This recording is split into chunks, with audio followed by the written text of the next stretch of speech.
Good afternoon, everyone, and welcome to A Gathering Place brought to you by the Gullah Geechee Chamber of Commerce. And I'm your hostess. Is it host or hostess? Hostess, Marilyn Hemingway. And we have a special guest today, Greg Estevez of Edisto Island. Originally, he's an Edisto Island native and of the Hutchinson family. And we have a book to talk about. And I'm really looking forward to this. And we will get right into that discussion with Mr. Greg Estevez right after this opening. Hello, I'm Marilyn Hemingway, and welcome to A Gathering Place. I said, I'm stepping back because we have young voices who want to be heard and they're moving on something. Branding is really important to you and your business. Even a basic type of technology, you learn it all. And people are Good question.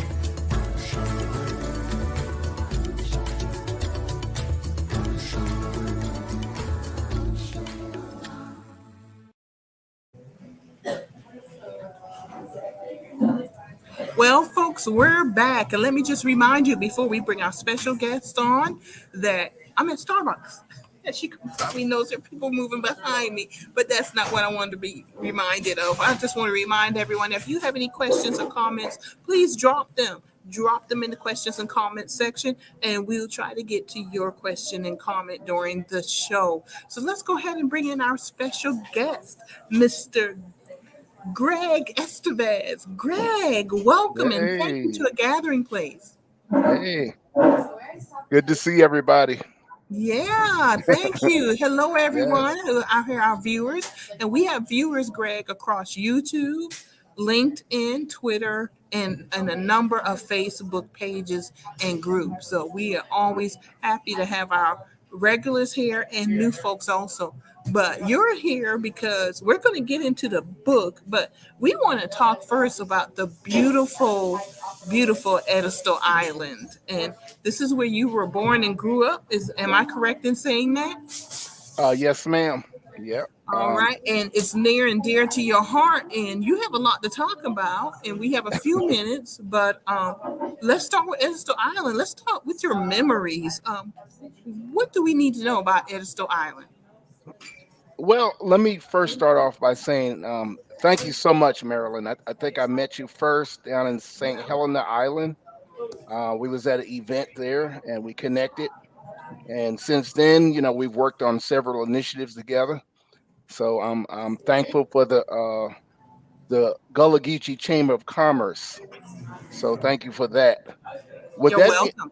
Yes. With that being said, Edisto Island is one of the sea islands off the coast of Charleston. It's approximately 12 miles long and 8 miles wide. It's a coastal sea island, so you have a lot of creeks and woods and other things there. Just a little tidbits about Edisto Island. If you go back in history, Edisto Island was populated. Probably 90% of the population was African American. Okay, because we looked at, if you would, we looked at the census and we also looked at the slave schedules. Hey, Fran, how you doing? So we know that the African American population was the dominant population on the island. Well, as for me, when it comes to Edisto Island, I'm a part of the Hutchinson family, and my roots run very deep. As a matter of fact, the Hutchinson family goes back probably 7 or more generations. You probably heard of my cousin. She's we call her Emily Maggot, but most of us call her MP. She has a book out. Also, I have a niece, Cartier Brown, with Delicious Miss Brown on the Food Network. She also has a national TV show. That's a little bit about the Hutchinson family. Growing up on Edisto Island was a great joy because it was a tight-knit community, amongst countless friends and family members. And because Edisto Island is an island, almost everybody's related. Now, let me say this. When I say everybody's related, that goes for both black and white.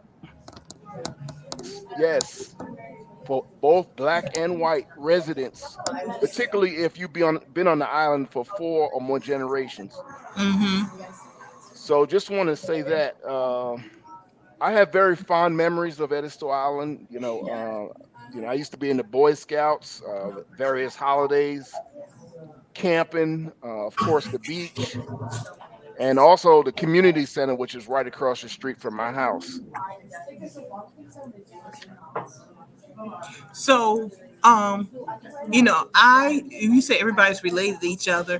When we first met and we were talking, and I was telling you how I have family from Edisto Island also. Right, So very right. small world. The Smith family, uh, Yeah, yeah, yeah, Aunt yeah. Dot and Aunt Mo, Yes. and their The, sister yeah, Louise. Mhm. Dorothy Smith. She was a school teacher for Yes, she was. almost for almost 50 years, and she taught at Jen Edwards. So we have very great memories of Mrs. Dorothy Smith on Edisto Island. Yeah, and Um, I have great memories of visiting Edisto Island in the summer and just hanging out there. Beautiful area. And of course, our good friend Fran, who's here. Hey, Fran, and your family member. Um, yes, so Edisto Island, I found a map and it's some pretty pictures also. It's pretty big and people don't realize that. You're yes, right. So when you're describing the forest and the creeks and the yeah. The tidal tidal creeks and the creeks. Yes, wetlands and the ocean front and everything, it's vast geographic footprint. right.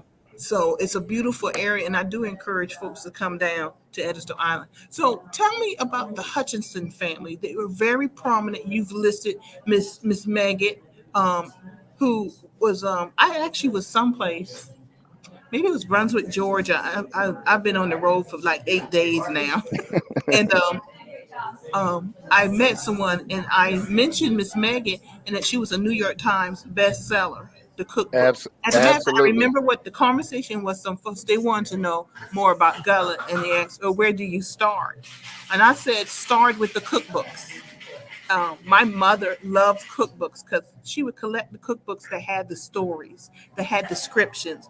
And I said, if you want to, the starting point is start with any cookbook that's Gullah Geechee based. And I mentioned Miss Meggett's was a recent New York Times bestseller. So they're going to go and get her book also. But tell us about the Absolutely. Hutchinson family. There it is. And she just celebrated 90 years, the same day that my aunt turned 90. So two Wow. people I know turned 90. So happy birthday, Miss Meggett, 90 years young. So tell us about the Hutchinson family, a very prominent family in Edison. Okay. The Hutchinson family.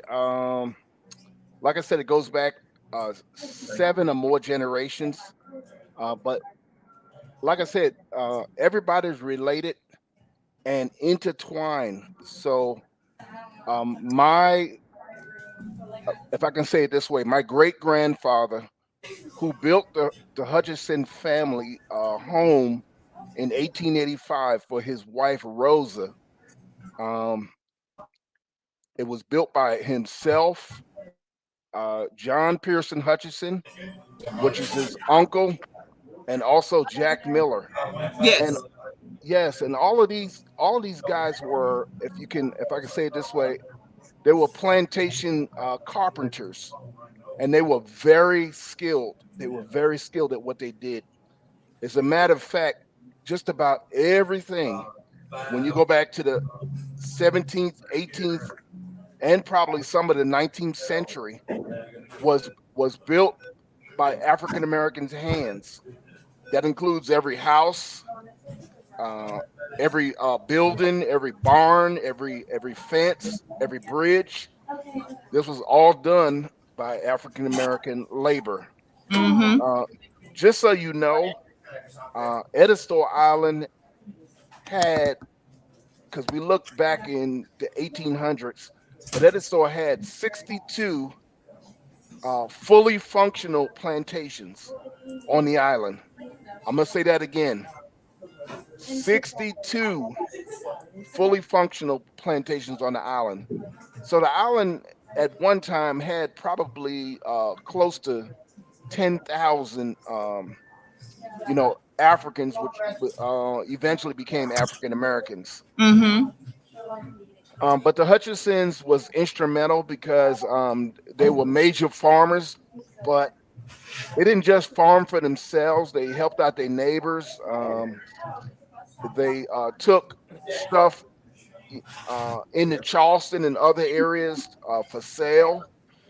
Um, they were one of the first people that had a ferry that was owned by African Americans. So that ferry company called Tookaloo was owned by my great great grandfather, and that helped commerce and business and everything, as far as that's concerned. I want to go back to what you were saying with the master carpenters, because I come from master carpenters, the Dunmores. They came off a Cat Island plantation Right. that's now part of the Tomyaki Wildlife Center. And I think most people don't realize when they think of enslaved persons, they think of them being in the fields, growing and harvesting. But the peculiar institution of slavery was much deeper than that, because Absolutely. each plantation, you're Absolutely. talking 62 plantations, to really understand the scope of that, each plantation was a city unto itself. You Absolutely. just couldn't hop in the car and go to the grocery store. It was very self-contained. So the skill sets were not just planting and harvesting.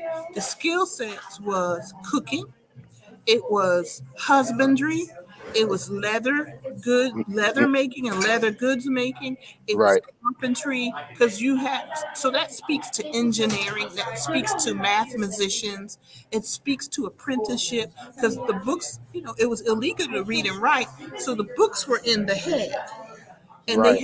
they taught orally and through action by doing. Sewing, cooking, everything was Yeah. self-contained on that Yeah. plantation. So at the end of the Civil War, when people left, they left Hmm. with skills. Absolutely. They had phenomenal skills that reaches far beyond anything that we can imagine. Um, you know, um, I was told that African Americans are the one who slaughtered the animals, took care of the animals. They also was the people who, I guess you can say, guided the boats through the various creeks and rivers. They did that. They loaded and unloaded everything. Yeah.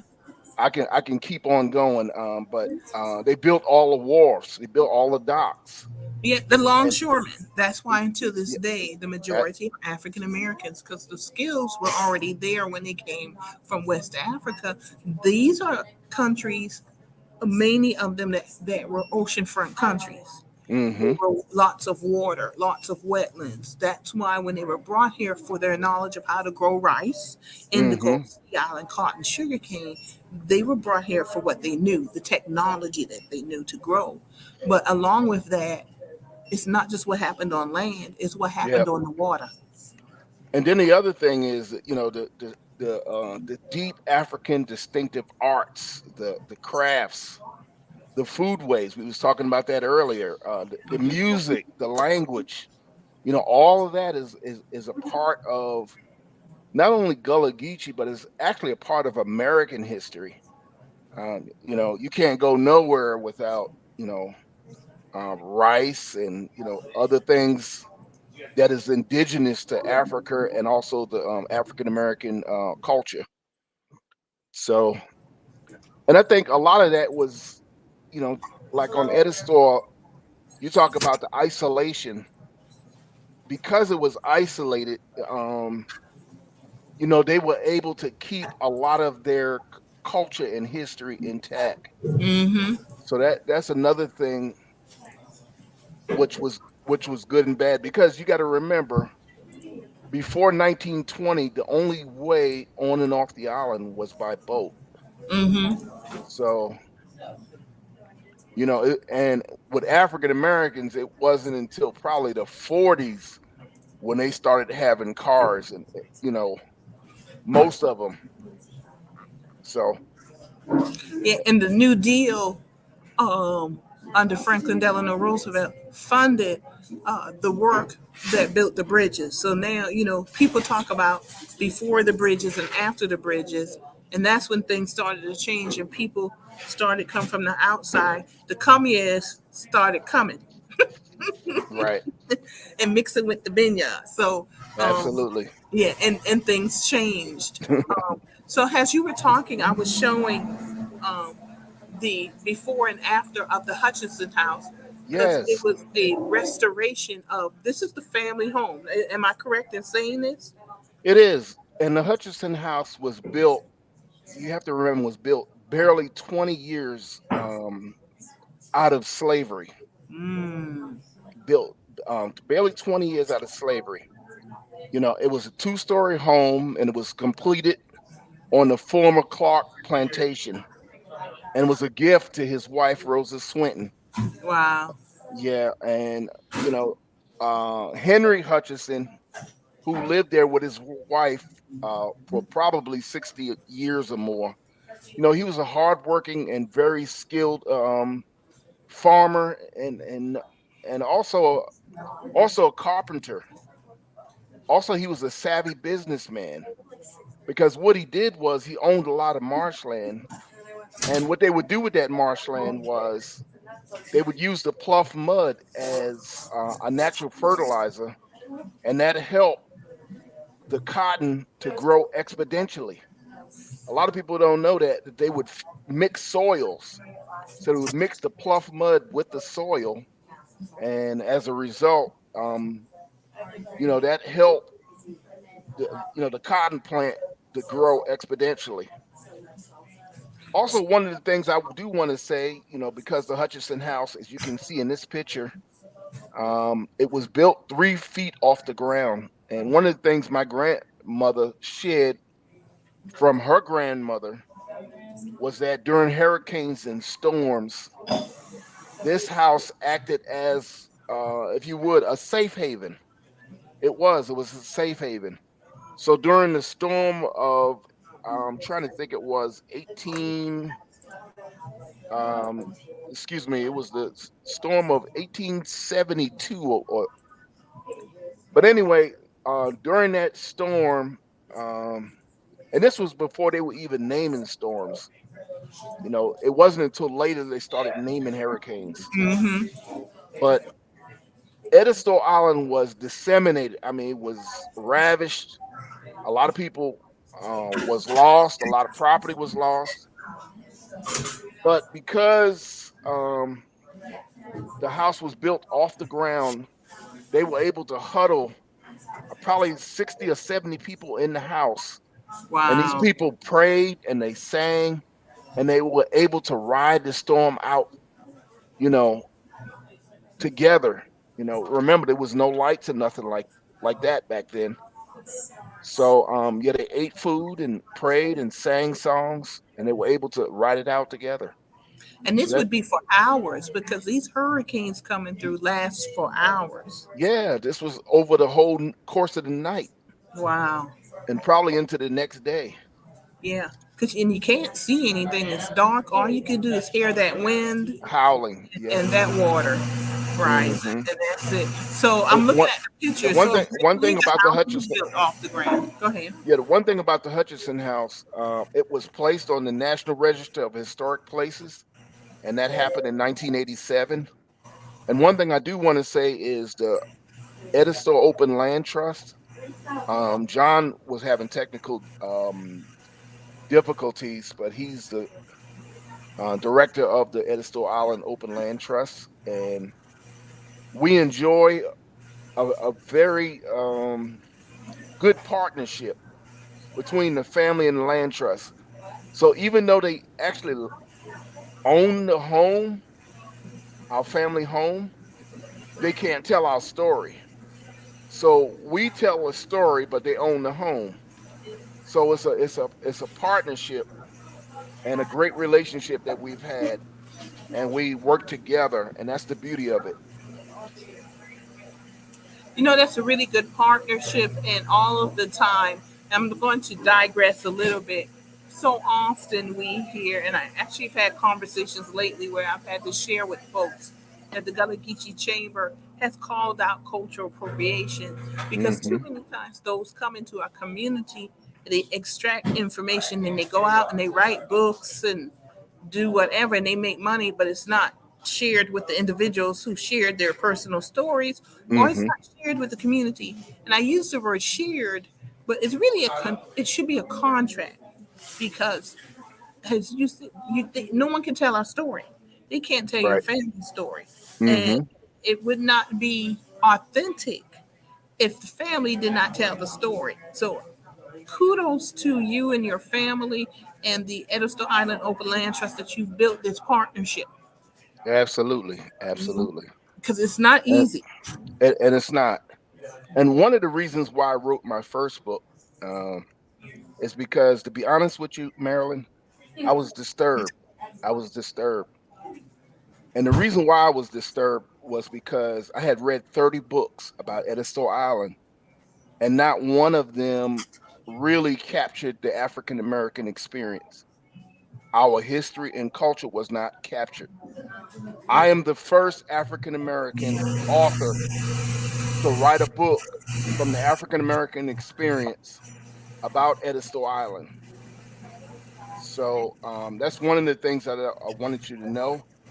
Um, I'm just releasing my third book, and I thought it was appropriate because um, the Hutchinson house is, like we said before, it's in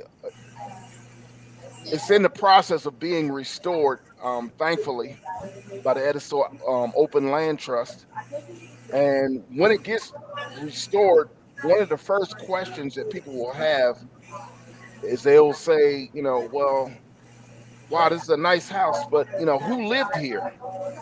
Who lived here?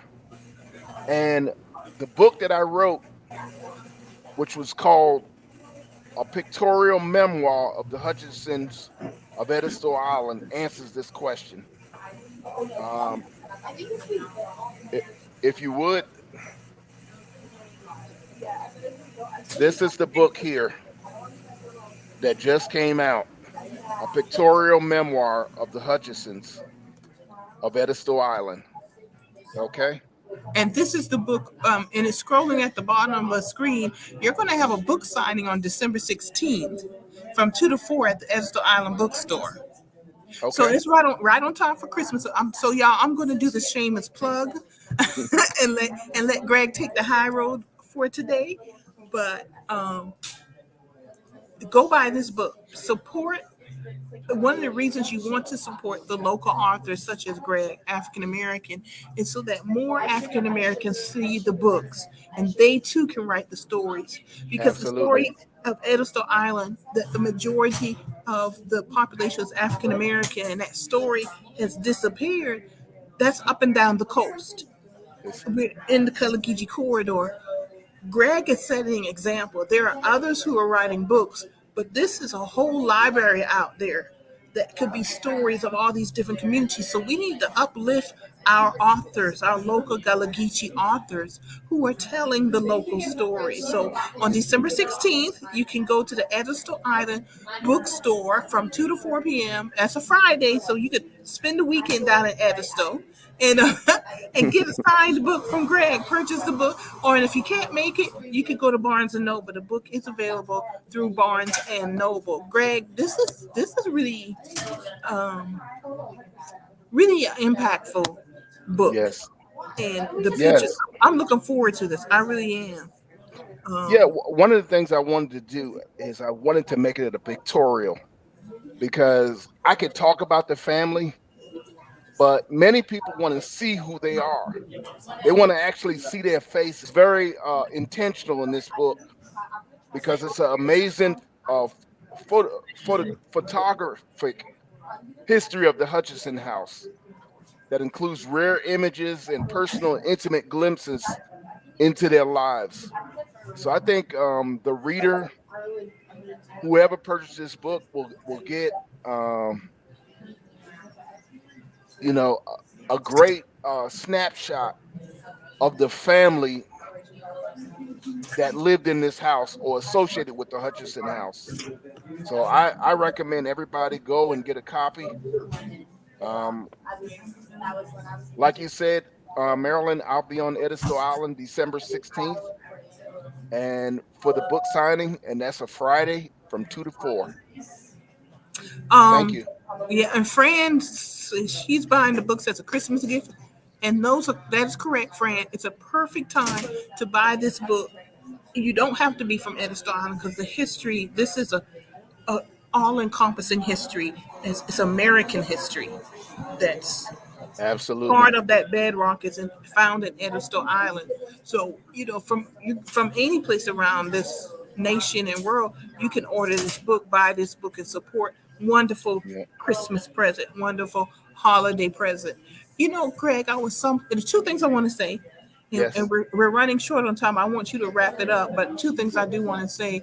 I was doing something this week, and I did a lot of traveling. I've been in 4 or 5 different cities in the last 8 days, 2 states. And Wow. one of my things that occurred to me, I was doing something and I thought it's so much easier in some ways for African Americans to be presented in an exotic way. We're either dancing, entertaining, you can Mm, get those books or music or stories. What we don't get is the everyday normal life of African Americans, has right. families in their houses. The normality of being human, we don't get as African Americans. Our Abs- stories are either entertainment or we're overcoming strife. We're being extra or we're being strong or we have to overcome all the time. And let me tell you, that creates fatigue. What we don't get are the pictures and the stories of us just being families, right. us just enjoying a home that was built by our father and grandfather and great grandfather and a legacy that was handed down. That we don't get the beauty of being normal. Right. So Right. that's why books like this are just so very important, and it's important that we support them. And then the second thing, Greg, you participated in our focus group in Charleston for the Gullah Geechee Seafood Trail, I did. I which did. will Thank launch you. in 2023. And it's a story that you told along with the other ladies, the young ladies Yes. from Edisto Miss Island. Miss Mary Mungeon and Yes, also Mrs. Margaret Mitchell Rivers was there. yes. And Yes. tomorrow night we are um, unveiling the logo for the Gullah Geechee Seafood Trail. So I think you Okay. signed up. I know I sent you the invitation, but please RSVP if you can. But the story in the focus group that I have told since then, because it just has stuck with me, it's the description of when someone was born on the island and the drums announced Mm-hmm. the birth. Right. And I think Miss Mary was, even it was 2 o'clock in the morning when you heard the drums being played, and you can hear the drums traveling across the water, across Edisto Mm-hmm. Island, because you realize water carries sound so well. Absolutely. And then someone else would pick it up with the other drum, with their drums. And it would go Mm-hmm. across the island until everyone on the island knew that there was a new birth on that island. Yeah, absolutely. I still get chills Mm-hmm. just Absolutely. even That hearing was that story. that was one of the ways that they communicated. You have to remember this was way before telephones, cars, and the such. They would actually sing on the water, and they would also play drums, and they could send a message probably within minutes from one side of the island to the next. And this is a distance of 12 miles because, like you said, the water carries the sound. And I Hmm. and I thought that was so interesting. I wrote about that in my first book. the ways that they communicated. And that was just one of the ways. Several ways they communicated, because shapes and colors are very significant in African American culture, and, Mm-hmm. and they tell you a lot about the individual. For instance, on Edisto Island, a lot of times the women tied up their hair. The headscarves and the color of them will tell you the significance of that particular woman, if she was, one of the matriarchs, or she was, you know, another young lady. So if you look at the color of her headscarf, and I didn't notice at the time, it would tell you who she is and her significance. Wow, that's beautiful. I'm going to have to get your first book too. Yes, I just please. love it because it tells the story, it paints the picture, it gives this connection that we all need to our history, to who we are, and then take it and share it with future generations, because the strength and the power that came out of those lives, um, before emancipation and after emancipation, that if we knew how powerful our people were, that's in our blood.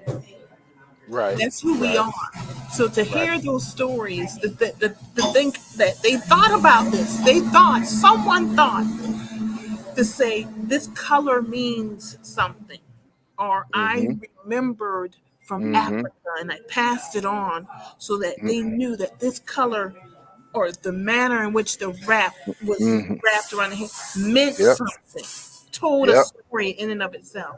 Um, Yep. Colors was considered spiritual. yeah, Paint blue, the color of the sky. had that Color, conversation last week too. yeah, color of the water. That's right. Mm-hmm. You got to keep the Haints out of the house. Mm-hmm. Um, so, Greg, we're going to wrap up here.